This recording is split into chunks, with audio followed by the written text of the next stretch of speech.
이재명 대표를 한없이 조롱하던 한동훈, 이제는 윤석열 얼굴에도 먹칠을 하고 있습니다. 이재명 대표 사건 직후 축배를 들었던 한동훈이죠.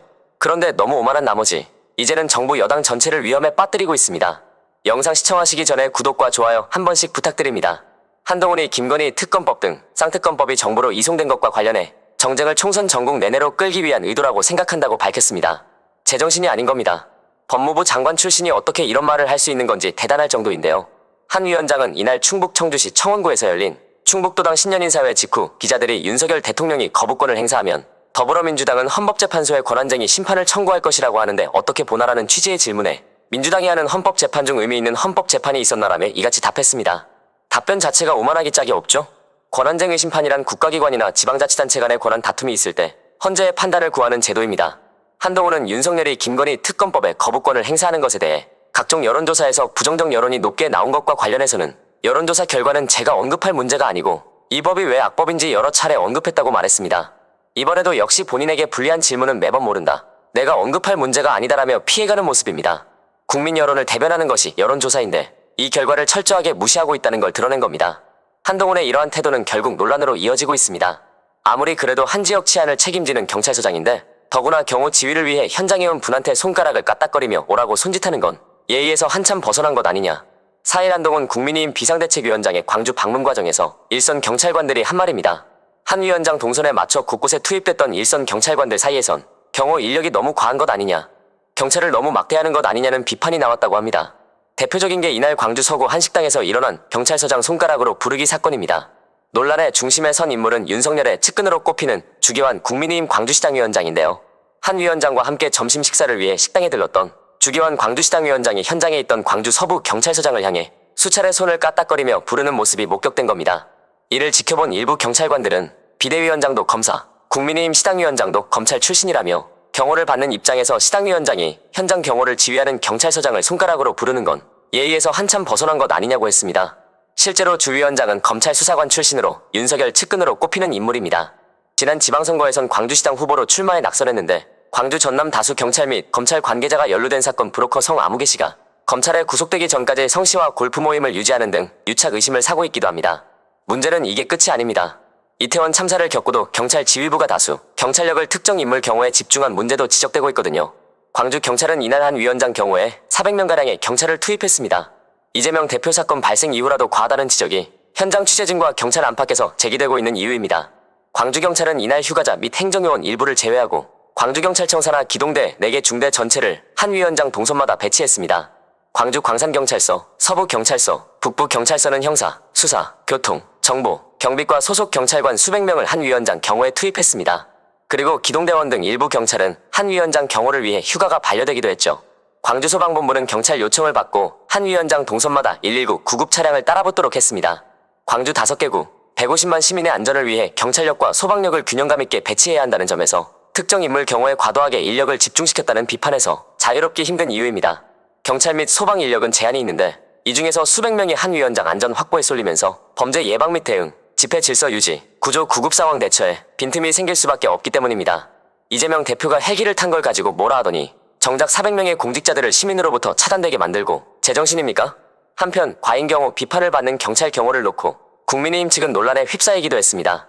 국민의힘 측은 과잉 경호 치안력 쏠림 등 한 위원장 경호를 두고 논란이 빚어지자 돌연 우리가 경찰에 공식적으로 신변보호를 강화해달라 한 사실이 없다고 주장했습니다. 실제로 국민의힘 광주시당 관계자는 공문으로 우리가 요청한 것은 없다, 경찰이 알아서 경호 수준을 판단한 것이라고 했는데 광주경찰청은 공문으로 신변보호를 강화해달라고 국민의힘에서 요청이 온 것은 사실이라고 했습니다. 한동훈 관련 논란은 여기서 끝나지 않습니다. 너무 안타깝다. 그렇게 소란스러우면 쳐다보기라도 할 텐데 전혀 쳐다보지도 않았다. 정말 화가 났다. 정원철 해병대 전역 전국연대 집행위원장이 한 말입니다. 이런 말이 왜 나왔을까요? 지난 2일 국립대전현충원을 찾은 한동훈 국민의힘 비상대책위원장의 뒤에서 오늘은 채 해병의 생일입니다, 참배하고 가주십시오라고 소리쳤고 이 장면이 담긴 영상이 화제가 됐습니다. 정 위원장은 채 상병 생일인 1월 2일을 맞아 해병대 전역 전국연대 회원들과 함께 추모 행사를 진행하려 대전현충원을 방문했습니다. 그런데 때마침 대전현충원을 방문한 한 위원장 일행을 발견했고 참배와 방명록 기록을 마치기를 기다린 뒤 채 상병 묘소 참배를 요청했습니다. 그러나 한 위원장은 전혀 못 들은 것처럼 자신을 외면했고 그래서 더 큰 소리를 내게 됐다고 설명했습니다. 이런 사람이 국민들의 목소리를 들을 수 있을까요? 그는 한 위원장에게 지금이라도 하고 싶은 말이 있느냐고 묻자 기대가 없다고 잘라 말했습니다. 이어 제가 한동훈이라는 한 개인이 아닌 정부 여당의 대표에게 요청한 것 아닌가. 그렇다면 들어보기라도 할 수 있고 뭐라 메시지라도 남길 수 있는 것 아니겠느냐면서 자신을 철저히 외면한 한 위원장에게 서운함을 감추지 못했습니다. 처음엔 작은 소리로 요청을 했는데 수행원들과 경호원, 기자들에 둘러싸여서 잘 듣지 못한 것 같아 더 크게 소리를 질렀더니 수행원으로 보이는 사람들이 오히려 밀치기 시작했다고 합니다. 이 때문에 더 크게 소리를 지를 수밖에 없었고 아무리 큰 목소리로 소리를 질러도 한 위원장은 전혀 못 듣는 사람처럼 그냥 지나갔다고 합니다. 이번에도 역시 윤석열 정권을 둘러싼 문제들을 철저히 외면하는 모양새입니다. 이 와중에 이런 한동훈을 오른팔로 두고 있는 윤석열 또한 여전히 독주 횡포를 멈추지 않고 있는데요. 이미 공석인 대법관 2자리를 채울 후보 42명의 명단이 공개됐습니다. 대법관 후보 추천위원회는 당연직 위원 6명과 비당연직 위원 4명으로 구성됩니다. 대법관 후보 심사동의자 42명 가운데 남성은 35명, 여성은 7명이고 현직 법관은 39명, 변호사는 3명입니다. 그리고 변호사 가운데 2명은 법관 출신이고 1명은 검찰 출신이고요. 그런데 윤석열이나 그 가족과 관련한 사건을 맡았던 법관이 눈에 띕니다. 심준보 서울고등법원 부장판사는 지난달 19일 재판장으로서 1심 판결을 뒤집어 윤석열 당시 검찰총장 징계를 취소하는 항소심 판결을 내린 바 있습니다. 이후 법무부가 상고를 포기, 이 판결이 최종 확정됐죠. 이뿐만이 아닙니다. 불법으로 요양병원을 개설해 요양급여 약 23억 원을 편취한 혐의로 1심에서 징역 3년을 선고받은 윤석열의 장모 최은수는 2022년 1월 항소심에서 무죄로 뒤집혔는데 이 판결을 내렸던 윤강열 서울고등법원 부장판사도 이번에 후보에 올라갔습니다. 그리고 그는 최은순의 변호인 측 중 한 명과 사법연수원 동기인 게 밝혀졌죠. 한편 자신의 사람들로 채워가던 윤석열은 최근 이 대표 피습에 대해 입장을 밝혔었죠. 이에 대해 대통령실은 당시 발언을 상세히 전했습니다. 윤석열이 3일 신년인사회에서 이재명 대표를 테러 피해자로 지칭하며 한마음으로 쾌유를 기원했던 발언은 원고에 없던 즉흥 언급이었다고 합니다.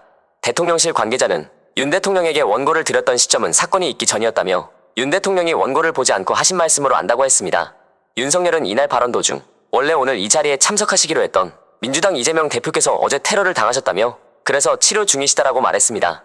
이어 피습을 테러로 규정하면서 테러라고 하는 것은 어떤 것이든 피해자에 대한 가해행위, 범죄행위를 넘어서서 인간의 자유를 억압하고 자유사회를 지향하는 우리 모두의 적이라고 했고요. 그리고 자유민주주의의 적이라고 비판했습니다. 이어 우리 모두 하나된 마음으로 피해자를 위로하고 같은 마음으로 단호하게 대응해야 한다며 우리 모두 이 대표의 빠른 쾌유를 기원합시다라고 위로를 보냈습니다. 윤석열이 공개 석상에서 이 대표를 직접 언급한 메시지를 낸 것은 취임 후 처음이었습니다. 일각에서는 4월 총선을 앞두고 관심을 모았던 대통령과 제1야당 대표가 만남은 불발됐지만 새로운 신호를 윤석열이 보냈다고 바라보고 있습니다. 대통령실은 이재명 대표가 회복해 문병객을 받을 수 있는 상태가 되면 이관섭 비서실장이나 한호섭 정무수석을 보내 이 대표를 위문하고 윤석열의 메시지를 전달하는 방안을 검토 중인 것으로 알려졌습니다. 윤석열이 방문할지는 아직 알려지지 않았습니다. 대통령실 관계자는 이날 언론과의 통화에서 지금은 이 대표가 절대 안정을 취해야 하는 것을 안다. 민주당 측에서 병문안을 와도 된다고 하면 갈 예정이라며 이관섭 비서실장이나 한호섭 정무수석이 문병을 가는 것을 검토하고 있다고 했습니다.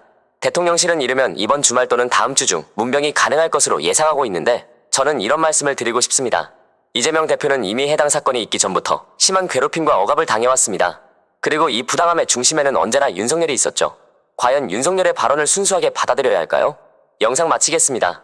여러분의 구독과 좋아요는 영상 제작에 큰 힘이